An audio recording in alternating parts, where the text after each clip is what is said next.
How well are you coping with all the press attention? Well, as you can see, you can tell. Are you bearing up with it quite well, though? Because it must be quite a strain with all of us after you. Well, it is, naturally.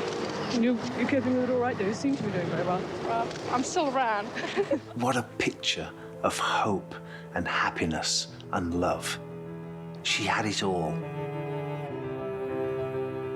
I knew her. I stood beside her. I could feel the warmth which she radiated because she was truly inspirational and unique.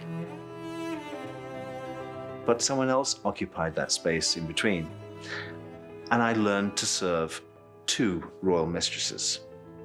One, Princess of Wales, and the other, Mrs. Parker Bowles. I hope you can find it in your hearts to understand and to give me the time and space that has been lacking in recent years. I couldn't believe it. It was too raw. For most people, that was the final straw. That was the straw that broke the back of the House of Windsor.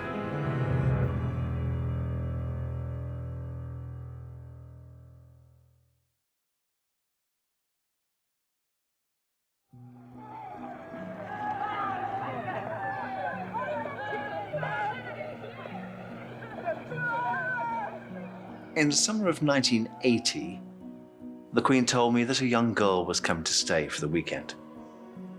Will you meet her at the front door and show her a room? Of course, Your Majesty. So I'm standing in the front hallway of Balmoral Castle under black and white tiles, waiting for this car to arrive. And out of the car comes a shy young girl that nobody knew who she was. She had one little suitcase in the back. Is that all you've brought with you? You're here for the weekend. You have to go to hunting, shooting, you have to go to the Gillies Ball, tea parties, lunch parties, and that's all you have. She says, will it do? I said, I think we'd better take you to her room and find out. I showed her to her room. Will you stay for a while and have a chat with me? I'm completely out of my depth, she said. So I stayed. What time do you go down for tea? 4 o'clock. You go down to the small drawing room. The Queen will pour you a cup of tea.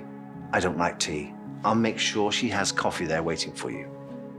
Then what happens? I said, when tea's cleared, you go into the drawing room, and then the Queen will pour you a gin and tonic. I don't drink.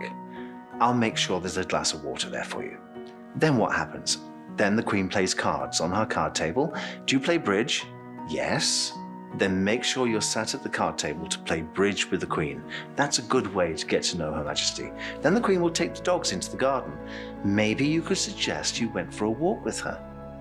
Also a good time to get Her Majesty's ear. That's what you want to do. This young girl was fascinated by this routine of royal households. And as I closed the door that day, I noticed the name on the door, Lady Diana Spencer.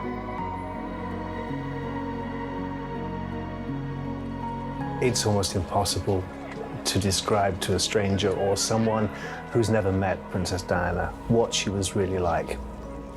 What I usually say is she was as beautiful inside as she was out. But to meet her was something special. She lit up a room. She stopped traffic. And when she entered into a room, everything stopped and all eyes were on her. I've never met another human being who had that aura, who had that charisma, the same as Princess Diana.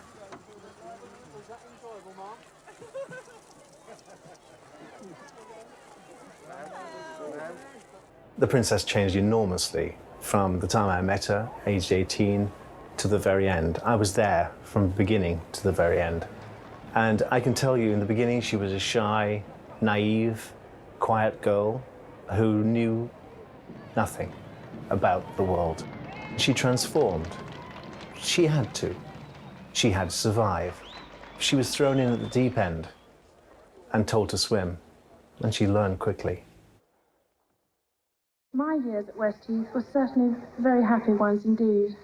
I made many friends who I often see, and in spite of what Miss Rudge and my other teachers may have thought at the time, I did actually learn something. you would never have known by my O-level results. Do you find it a very daunting experience that yesterday you were a nanny looking after children, now you're about to marry the Prince of Wales, and one day you would, in all likelihood, be Queen? It's a tremendous change for someone, if I may say, of 19 to make all of a sudden, the transition. It is, but I've had a small run up to it all in the last 6 months. And next to British Charles and I can't go wrong. He's there with me.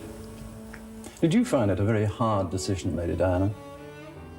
I had a long time to think about it, because I knew the pressure was on both of us. And well, it wasn't a difficult decision in the end. It's what I wanted. It's what I want. And I haven't seen the ring. Maybe have a look at you. Please. Wonderful sapphire and diamond.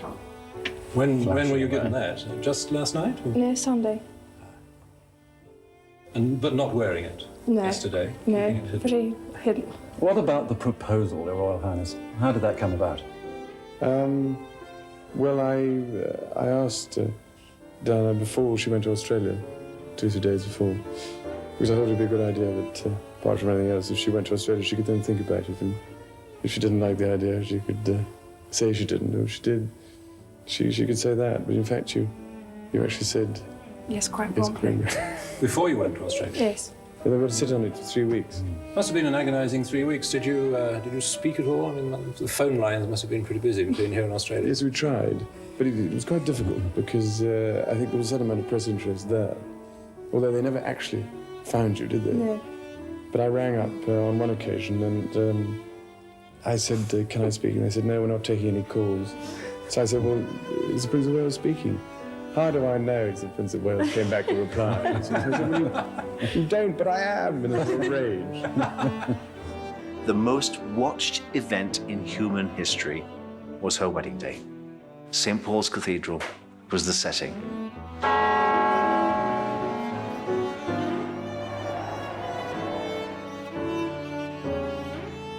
Very well, thank you. I'd just like to say a word. May I say a word? Yes. The Spencers have, through the centuries, fought for their king and country. Today, Diana is vying to help her country for the rest of her life. She will be following in the tradition of her ancestors, and she will have at her side the man she loves. And the diamonds of the Spencer family tiara were glinting in the sunshine, and she was racing towards me. Just me and her in one corridor.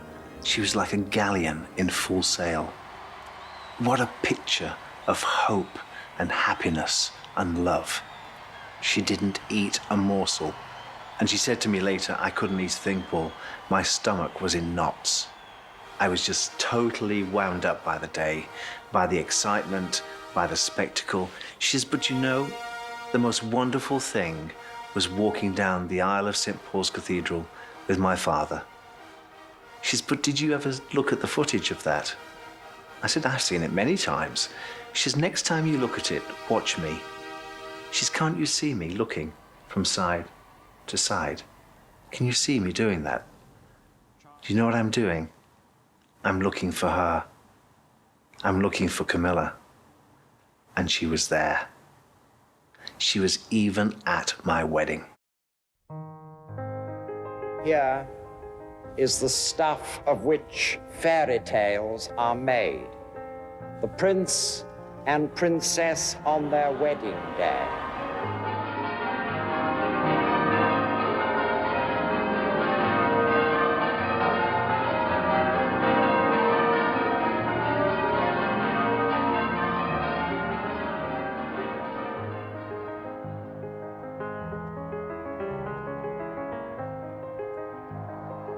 The princess was brimming with hope and love for the future.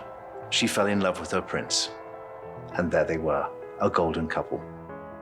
He'd also courted her older sister, of course. Sarah had been a suitor. And on Diana's wedding day, her sister, Sarah, turned to her and said, I thought all this was going to be mine one day, and now it's yours. There was sibling rivalry in the Spencer household. Diana wasn't meant to achieve The fact that Diana became Princess of Wales, probably future Queen of England, was beyond the Spencer family to comprehend. It wasn't for her to achieve. The brother should have achieved. It was his estate, not Diana's. So there was always some jealousy coming from the Spencers. Madam, how are you enjoying married life? Highly recommend. How do you like Balmoral as a place? Lovely. Have you cooked a breakfast yet?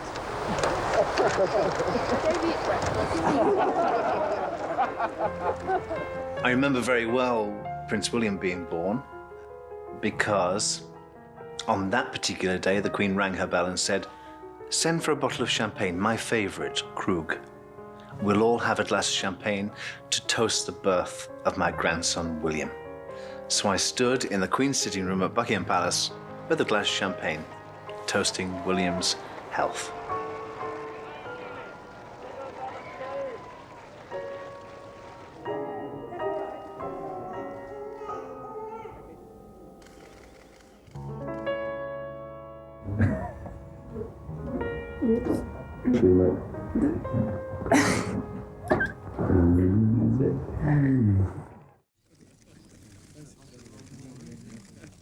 Does Prince William have a favourite toy? Jamie, he loves his koala bear he's got. But he hasn't got anything particular. He just likes something with a bit of noise. He got a plastic whale that throws things out the top, little balls.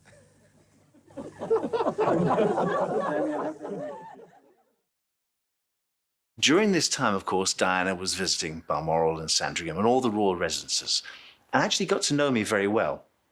I remember her showing me the honeymoon pictures.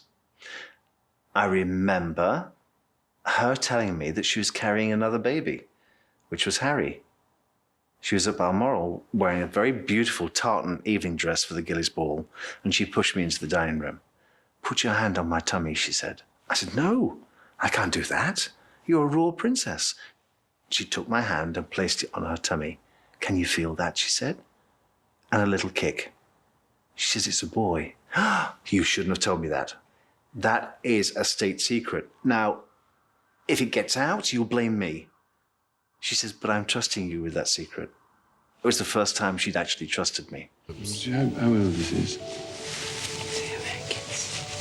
Granny was christened in this. Great-granny. And I was. Look, I was christened in this. Looks remarkably well, despite it. Zara? Zara? She began trusting me with more. "I need somebody like you, Paul. I need someone like you for the future. I've got no one I can trust in. Would you think about leaving the Queen and come and work for me?" Now, I had the best job in the world. I wasn't about to leave the Queen of England. "If you come and live with me, I'll give you a beautiful cottage in the countryside at Highgrove, and you and your 2 children and your wife can grow with my family and William and Harry, and we'll be just one big happy family. Think about it. Life would be much better for you. The standard would be higher." I thought about it and thought it was the right future for my family.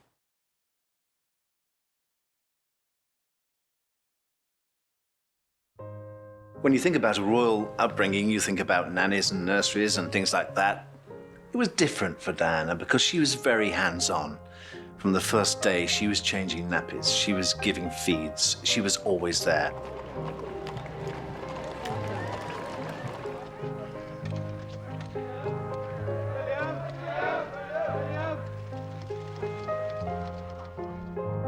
The whole family arrived from Kensington Palace. They were greeted by Jane Miners, who runs the £200 a term kindergarten. Prince William is an old hand. He went to this school for a year. The Princess of Wales made sure young Harry was centre stage for the well-practised wave.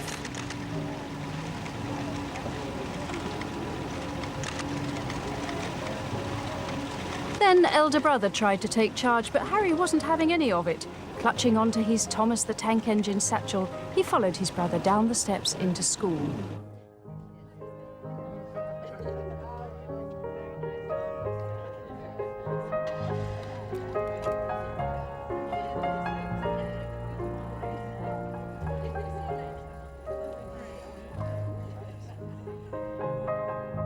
Diana and I had a nickname for Harry. William was always Wombat, and Harry was GKH.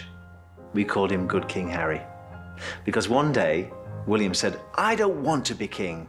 And Harry piped up, "I'll be king then in your place." And Diana said, "He'd make a great king, wouldn't he?"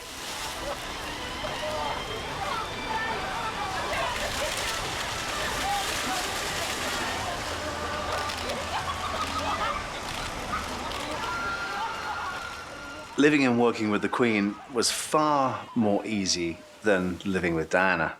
With the Queen, we always knew that her life ran with routines and protocols and timetables. We knew that breakfast would be 9 o'clock, lunch would be 1 o'clock, tea would be 5 o'clock, and dinner would be 8:15. It was the same every day. It's Groundhog Day at Buckingham Palace. Nothing changes at Buckingham Palace. Everything runs smoothly. With Diana, anything could happen. No routine, no timetables, nothing. We might skip lunch, we might be shopping, we could be doing anything during the day. So life was more exciting with Diana. But the difference between the two worlds was I always knew where I was with the Queen. I always knew where the line was in the sand.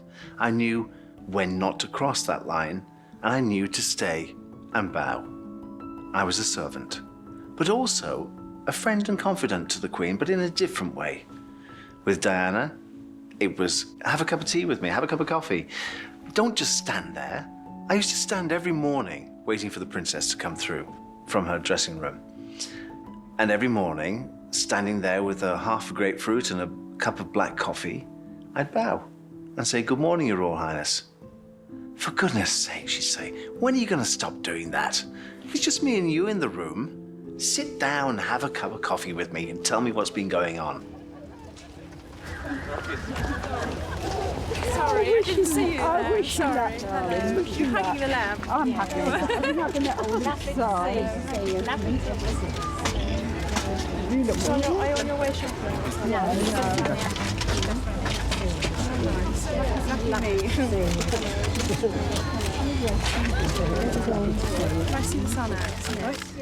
The formal princess on the world stage did everything as she should, to perfection.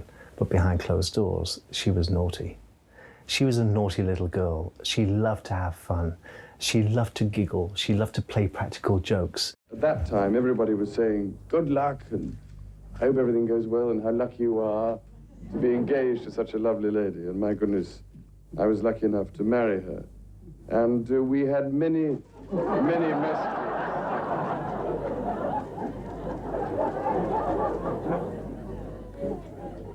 It's amazing what ladies do when your back's turned.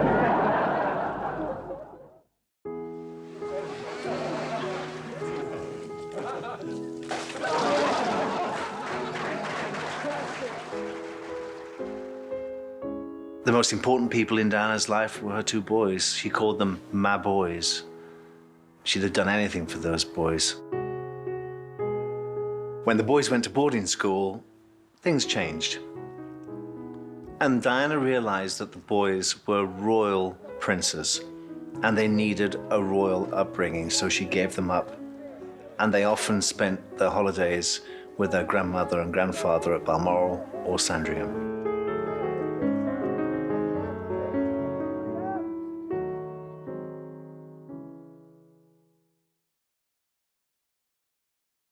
Years later, she said to me, "Well, yes, I kissed a frog. I found a toad." That was my story. But she did fall in love with him, and those two boys are born out of love. I saw correspondence between them. I saw correspondence from the princess to the Queen, which said how happy she was and how she loved to be a wife, and how much she would support Charles in his future career. And so the first 5 years of the princess's marriage, she felt that she could make it work. Now, if you watch that piece of footage when Prince Charles is asked, "Are you in love, sir?" And I suppose in love. Of course. Whatever in love means. And she looks at him as if to say, "What are you talking about? Don't you know what love is?" That was the problem from the beginning. Charles didn't really know what love was. He never really wanted a lover. He wanted a mother.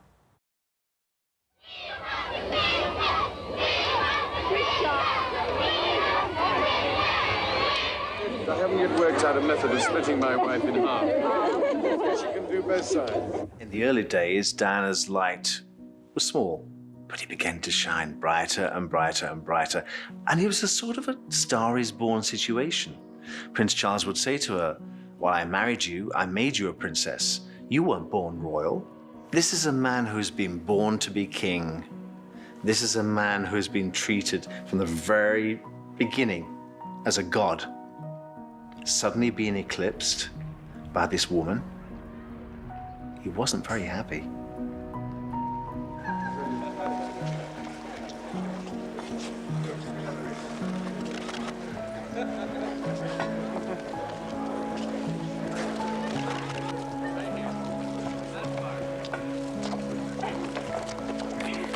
Your wife's always done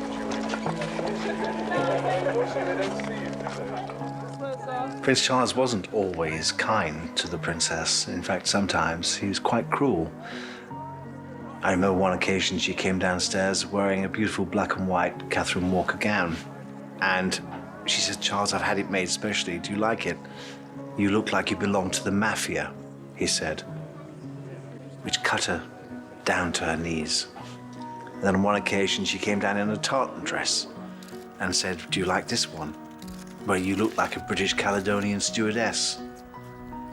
It was always undermining, just before an engagement began, so that she would lose her confidence. So it was mental cruelty in a way. I never saw any physical violence. I saw tables being upset. I saw crockery being thrown across the room, but I never saw any physical violence.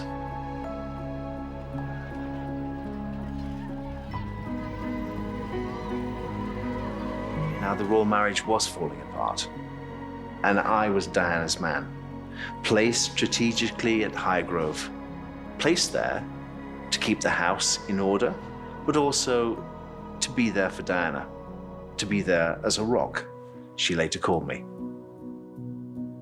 It was difficult for me to tread the path between Prince Charles and Princess Diana.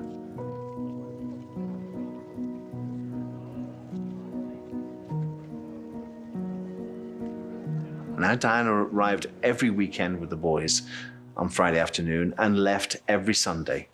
But someone else occupied that space in between. And I learned to serve two royal mistresses. One, Princess of Wales, and the other, Mrs. Parker Bowles.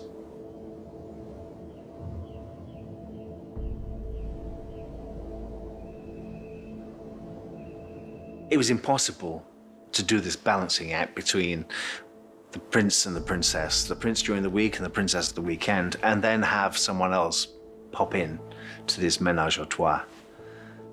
It was incredibly difficult because the princess would ring me up from London and say, "Where's Prince Charles tonight, Paul? Where's the Prince of Wales?" "He's out for dinner, Your Royal Highness." "Where is he?" "I've no idea." "Of course you know where he is. You always know where he is." "Who's he got for dinner tomorrow night? I hear he's got a dinner party. Who's coming?" "Don't ask me. Please ask him." One day I told the princess the prince was out. The prince found out. I'd been talking to the princess, thinking I'd been gossiping to her. He rang his bell. I went into the library, stood there. "Your Royal Highness, I hear you've had a conversation with my wife. Why are you talking about me being out last night?" "I'm sorry, Your Royal Highness, but you were." "Well, can't you lie?" you're asking me to lie about you not being in residence. Yes, why did you do it? You're bloody told. And he picked up a book and started to stamp on the spot like a petulant child, and he hurled this book at me across the room. I dodged and missed it, and I thought, you know, I think my time's up. I think it's time I got out. Diana rescued me. She took me back with her. Mrs. Barker Bowles is a great friend of mine. I have a large number of friends I'm terribly lucky to have. The Prince of Wales had just been on TV to admit adultery with Camilla Parker Bowles, and the princess that evening was due to go out to the Serpentine Gallery to see her old friend Lord Palumbo. When marriages break down, awful and miserable as that is, that so often you know that it is your friends who are the most important. I can't go. I'm not going. I'm not going. It'll be too humiliating. The whole world now knows that Charles has been having an affair. He's admitted it. You are going, I said. I've got nothing to wear. Yes, you have got something to wear. I went up to her wardrobe room and picked out a Christina Strambolian dress with a fishtail. This is what you're going to wear, I said. I can't fit into it. Yes, you can. Put it on. So she slipped it on. Now, to complement that, I think we should have the pearl choker and the sapphire. That's all you need. High heels and those jewels. Right, she put them on and she looked $1 million. Remember, when you go out there, I said, you stride, you hold your head high, you smile, you engage, firm handshake. Say to yourself, I am Diana, Princess of Wales, and I am here to stay. I am the mother of the future King of England. Say it to yourself.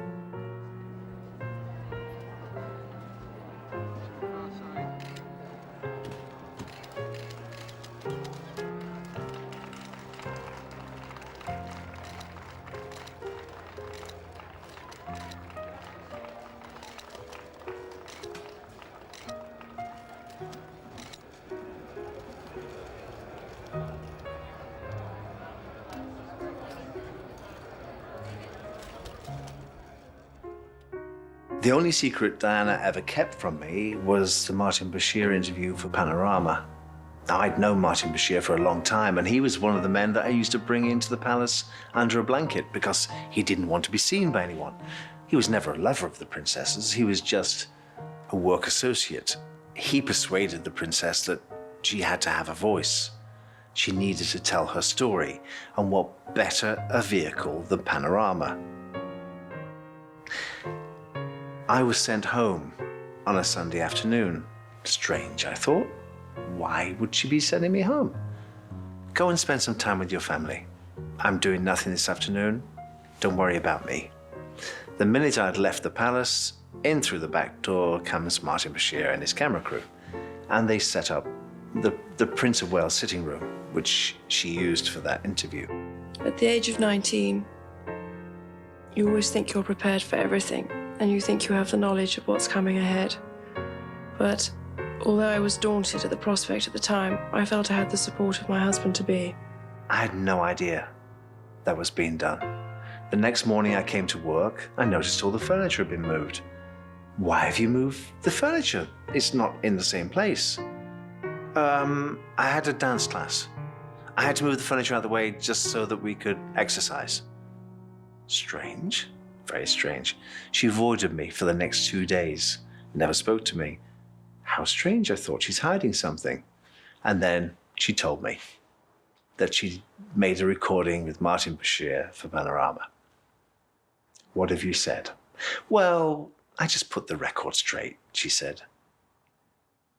We didn't know what she said until we saw it. Well, there were 3 of us in this marriage, so it was a bit crowded.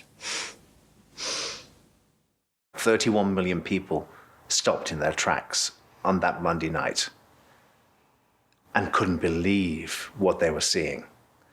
The Princess of Wales bearing her heart on national television. We couldn't take our eyes away from it. We couldn't believe what we were hearing.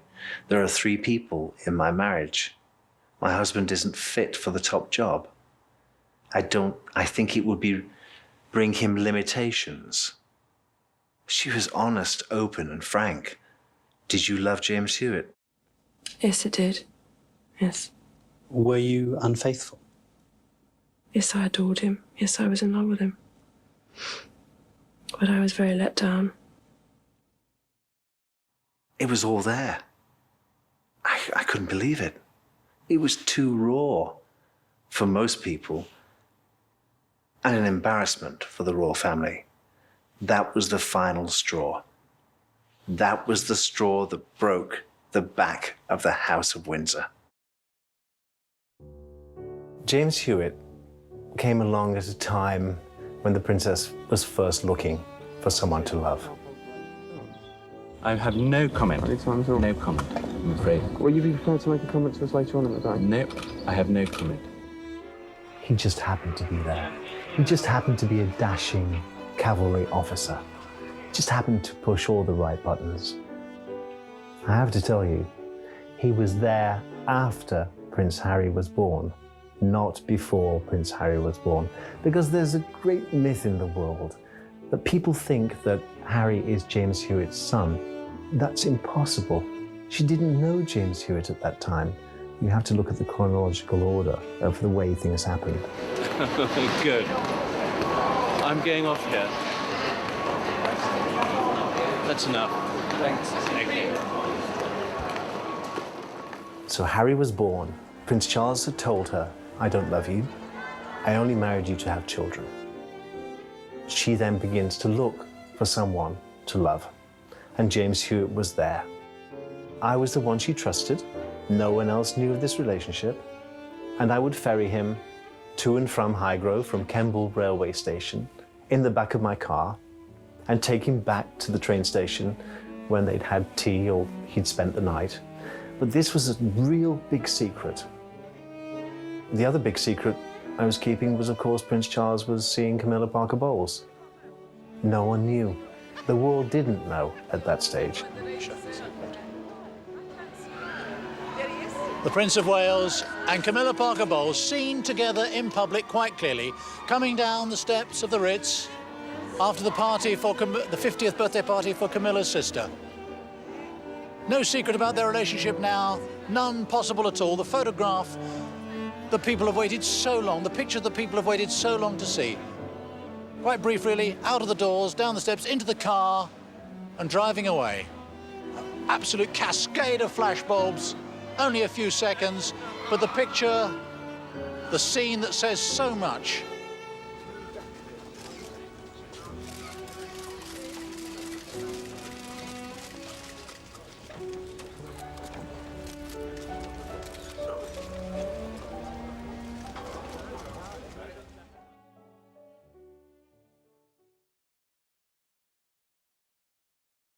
But even still, the princess tried to make her marriage work, and she never actually wanted a divorce. She said, "I'll have a separation, but I don't want to be divorced. For the children's sake, I want us to remain a family unit, to bring them up as parents." But the Queen wouldn't hear of it. The Queen wrote to Princess Diana and said, "For the sake of the monarchy and the country and the church, we think it's best if you and Charles divorce." The princess was furious. She says, "This is my marriage, not theirs. It's nothing to do with the church. It's to do with me and Charles and the children." In the very end, she had to succumb to a divorce.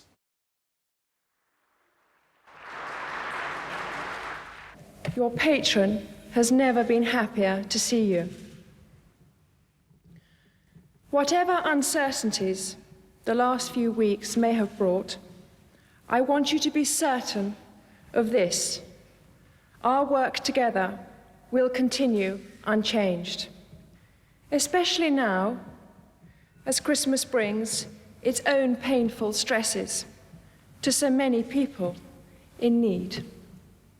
The sick, the old, the handicapped and the homeless, the lonely, the confused, and the simply unloved, who are needing your help more than ever.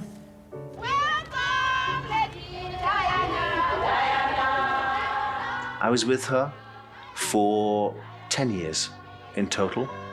and began traveling with her around the world, to Angola, to Bosnia, to far-reach countries, searching out people who were less fortunate than we were, people who needed their plight heightened by an incredible icon of our times. I think we ought to retire gracefully. Good morning, ma'am. Were you surprised at the political furore that developed as a result of your visit to Angola? I saw it merely as a distraction because I'm not a political figure. I am a humanitarian figure. And always have been and always will be. We will concentrate, of course, on dissemination. It's been a very intensive 4 days. I have seen a great deal. I've seen the people affected by landmines. I've seen the landmines themselves. Angola is an example of what the Red Cross can achieve around the world, given the sort of cooperation that we have seen that exists between the Red Cross and the NGOs and the Angolan authorities.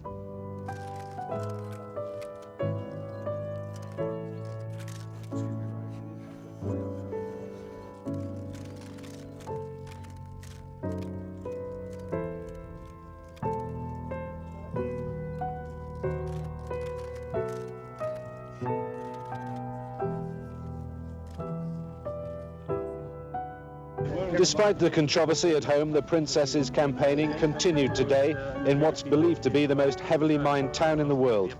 Already briefed about the political row she'd stepped into, she seemed taken aback by the description of her as a loose cannon.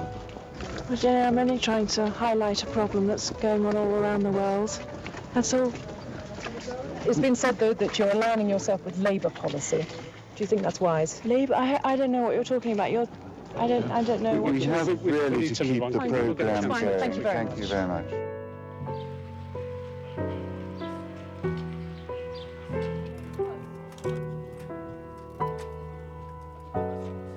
I remember going to a hospital in Bosnia where a little girl had been blown up by a landmine.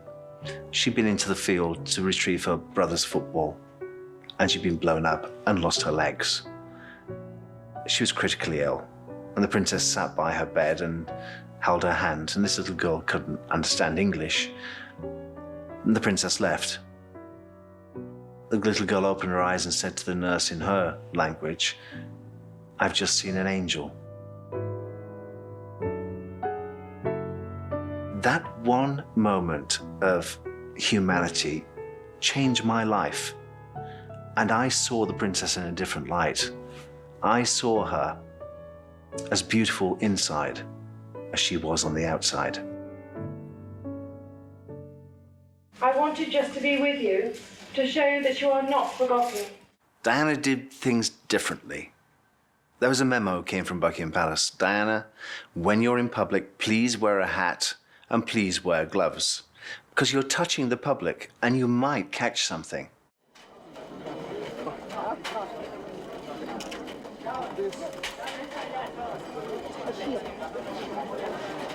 And I'm not too sure about you touching those people with HIV and AIDS. Are you sure you're safe? We lived in a world of ignorance. We lived in a world where people were not educated. They didn't know. The princess introduced me to the first person dying with HIV and AIDS. I didn't know anything about it until she showed me that world. She would sit and hold people's hands and counsel them. So life with Diana was very different.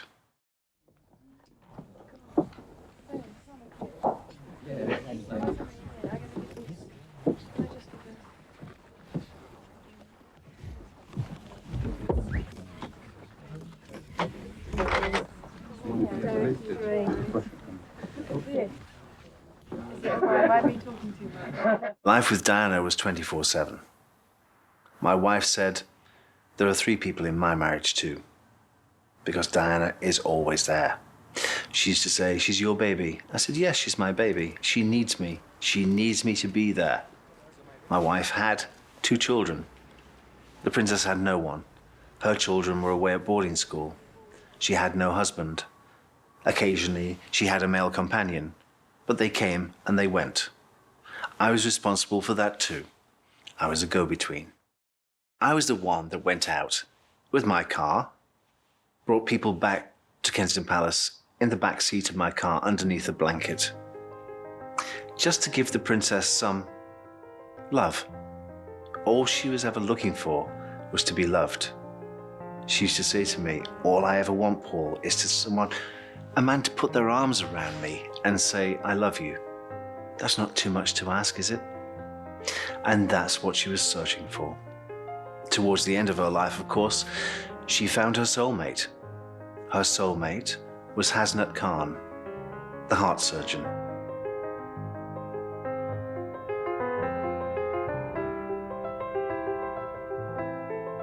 I remember the day the princess met Hasnat Khan.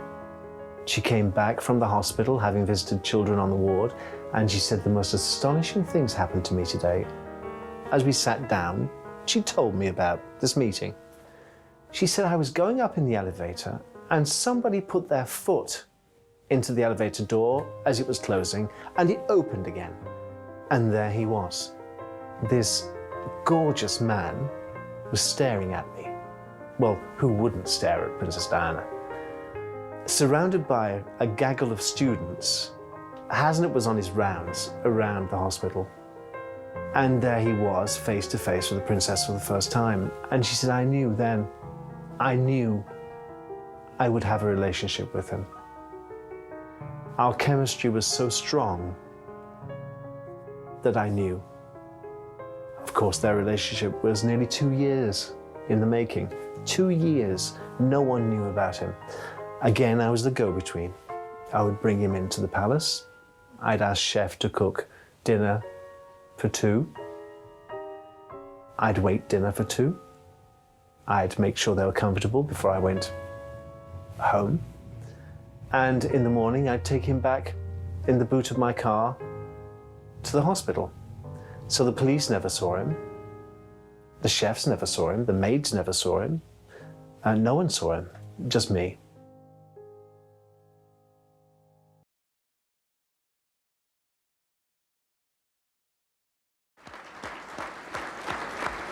I hope you can find it in your hearts to understand and to give me the time and space that has been lacking in recent years. Hasnat Khan had been the princess's companion for over 2 years. Nobody knew about Hasnat Khan.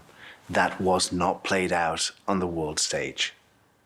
Whereas, after they'd broken up, the princess was invited to the south of France by the Hewitt Fayeds. She met Dodi Fayed.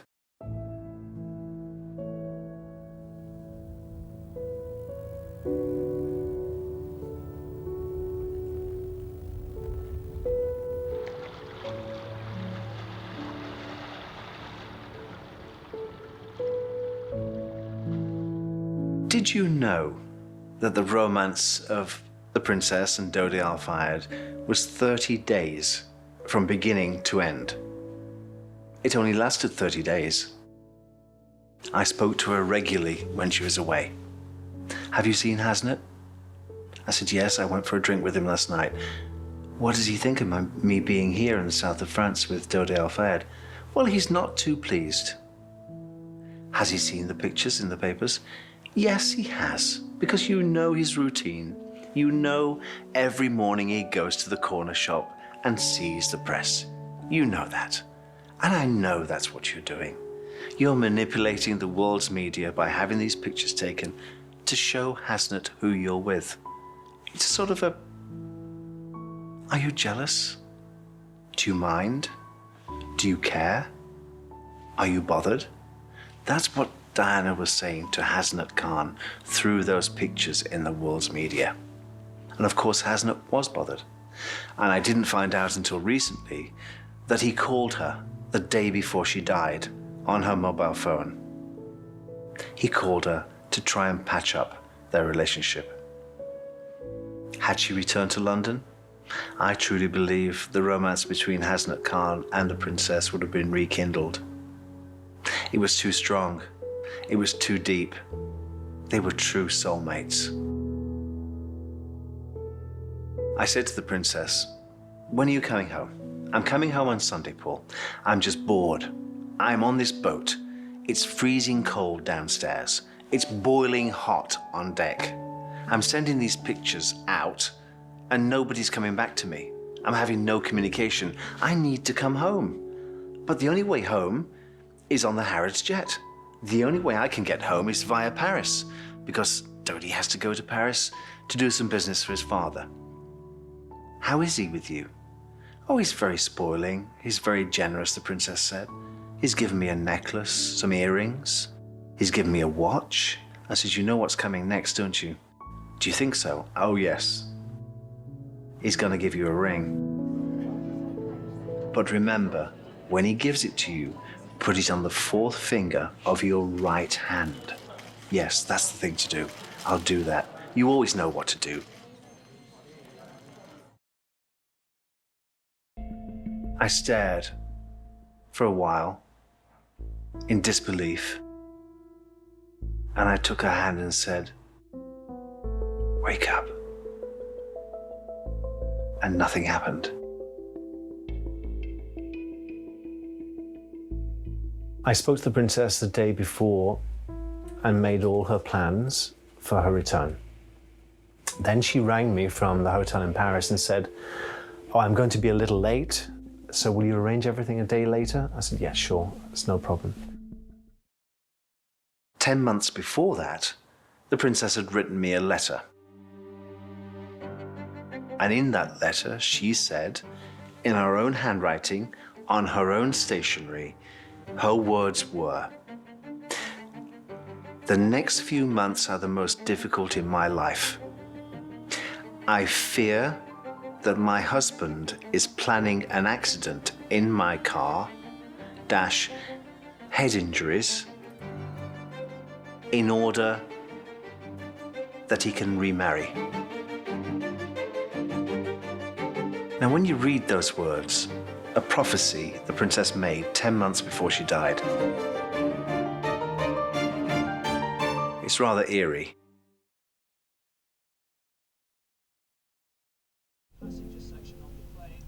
I feel like everyone else in this country today, utterly devastated. Our thoughts and prayers are with Princess Diana's family, in particular her two sons, the two boys. Our hearts go out to them.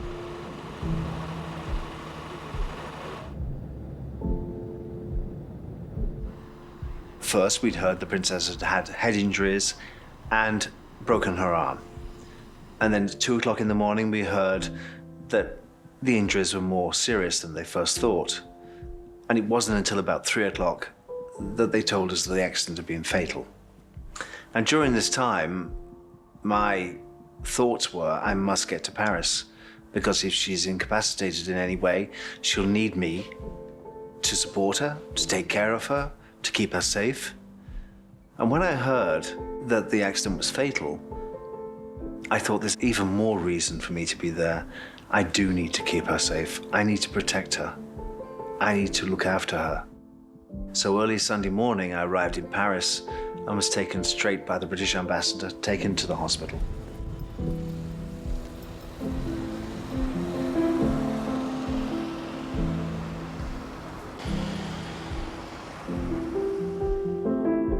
And I approached the bed. It was a hospital bed, and the princess was covered in a white sheet. Her head and her feet were visible, and her hands were on top of the sheet. And I approached the bed, and I stared for a while in disbelief, and I watched the fan whirring on the side of the bed table. A fan was moving on the bedside table, and as it moved the princess's hair, and I could see her eyelashes moving. And I took her hand and said, "Wake up. You're asleep, aren't you? Wake up." And nothing happened. She was soft and warm. Not dead at all. It was quite a while before I realized that she was actually not with us. and remembered what she told me about death. She said, at that moment when you pass, your spirit lifts from the body and you hang around for a while and watch. So I said, you're here, aren't you? You're here. You're watching me. You're watching what I'm doing. And I'll try and do it the way you'd want me to do it. So I stayed with her.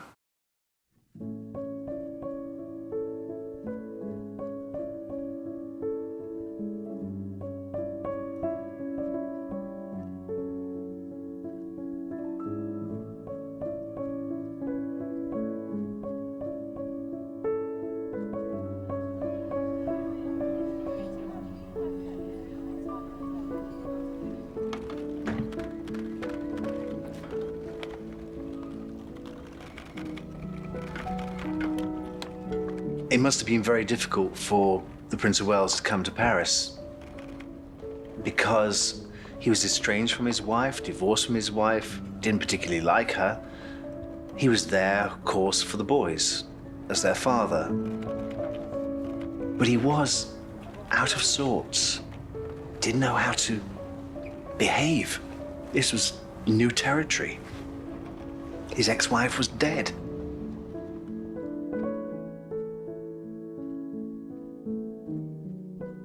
We are today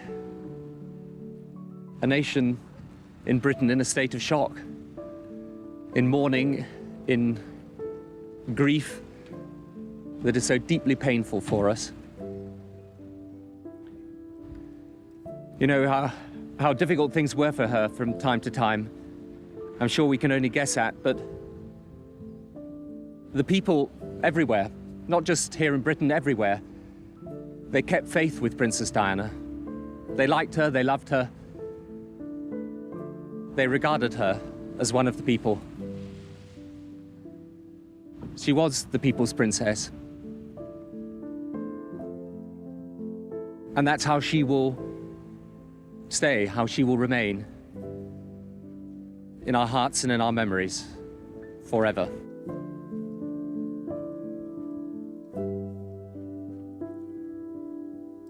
And we brought her home, and I came home, and I had a little walk in the gardens of Kensington Palace and saw people beginning to bring their floral tributes. Maybe just 20 or 30 of them, maybe 100. Nothing like what would happen that week.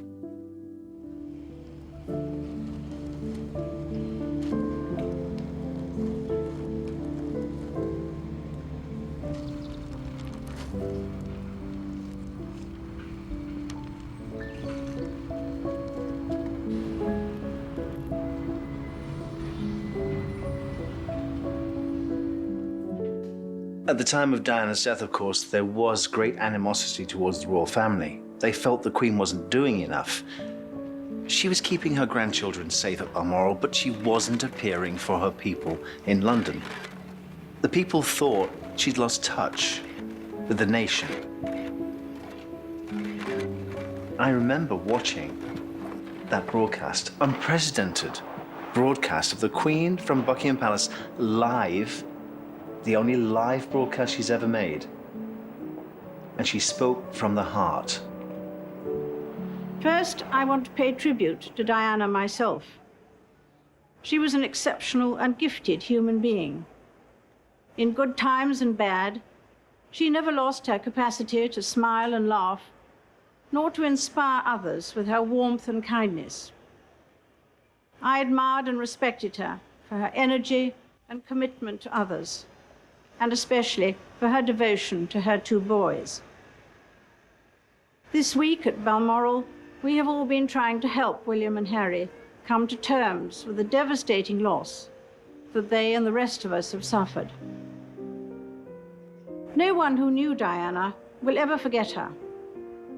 Millions of others who never met her, but felt they knew her, will remember her. I, for one, believe there are lessons to be drawn from her life and from the extraordinary and moving reaction to her death. I share in your determination to cherish her memory. And I remember pulling up a chair and leaning on her coffin, covered in the Royal Standard, and talking to her all night long. And then morning came, and I could hear the crunch of the wheels of the gun carriage on the gravel outside, and I knew they'd come to take her away. I didn't want to let go. And I watched them load the coffin onto the gun carriage. And I stood in the doorway. And as they gave the order to pull away, I remember bowing. I remember bowing for the last time.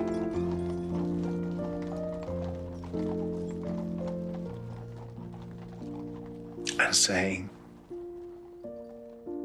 "Goodbye, Your Royal Highness." Because that's, in my eyes, she was always Your Royal Highness.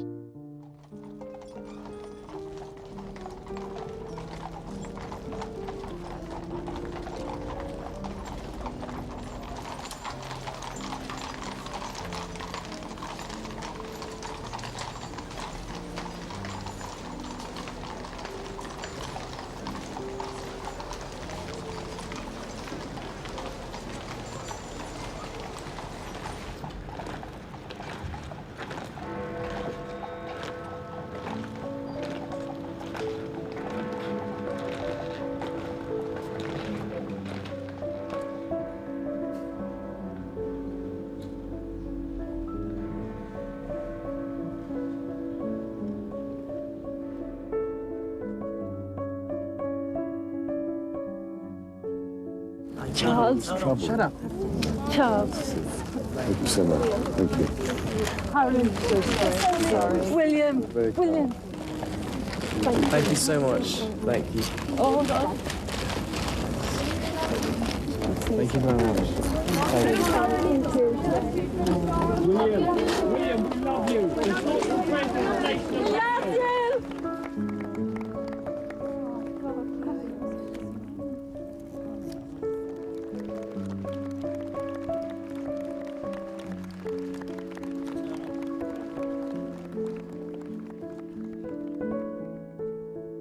Then on the royal train, with the royal family, with Charles and Harry and William, to Northampton.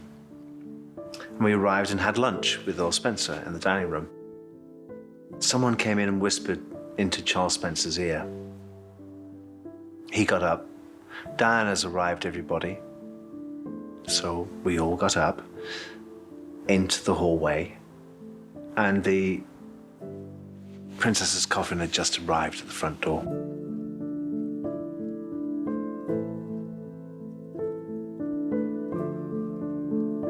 They lifted her high and took her on its procession towards the island. They built a small pontoon across to the lake. So we all followed across the bridge to a small clearing where a hole had been dug.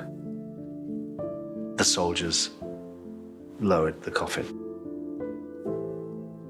So Prince Charles and William and Harry and the family left the island and left me standing there. And I was the last one, with the sunlight coming through the trees. I looked down into the hole, and there's a metal plate. It didn't say Her Royal Highness, the Princess of Wales. It said Diana, Princess of Wales. I thought, why couldn't they, in the last moment, have given her back her title? It wouldn't have hurt anyone. So I picked up some earth and threw it into the hole.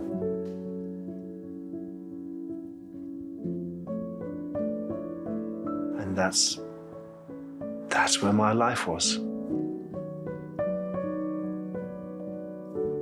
And I can remember begging her, saying, "Why didn't you take me with you?"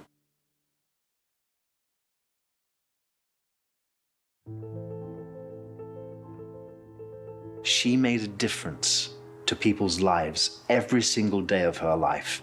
She made a difference. Who do you know that does that? That's a sign of a great woman. That's a sign of an icon of our times. I knew her. I stood beside her. I could feel the warmth which she radiated because she was truly inspirational and unique. I stayed at Kensington Palace after the princess's death to really catalogue her estate. I stayed to pack up her home until everything had gone. But during that time, it was a very cathartic time for me to be still in Diana's domain. I used to wander around the apartments and I could hear her. I could hear her at the piano. I could hear her giggle. I could smell her. And sometimes I'd find myself asleep in her dressing room, in her smallest room. I could smell her. Her clothes were still there. Everything was in its place. It was as if she'd just stepped out the room. So for me, I couldn't leave it behind. I had a message from St. James's Palace. The Prince of Wales wants your key to the apartment. I suppose I was arrogant in those days. I was in grief. And my reply was, "You'll have to come and prize it from my dead hand." Rude. In grief. I couldn't think of any other way of going forward than to stay there. So I packed up her world and said goodbye to apartments 8 and 9, empty. All the walls were stripped of their silk hangings. All the carpets were ripped up, every light fixture taken down. There was no memory of Diana in that apartment. Her memory was erased. They didn't want anyone going back there to remember Diana.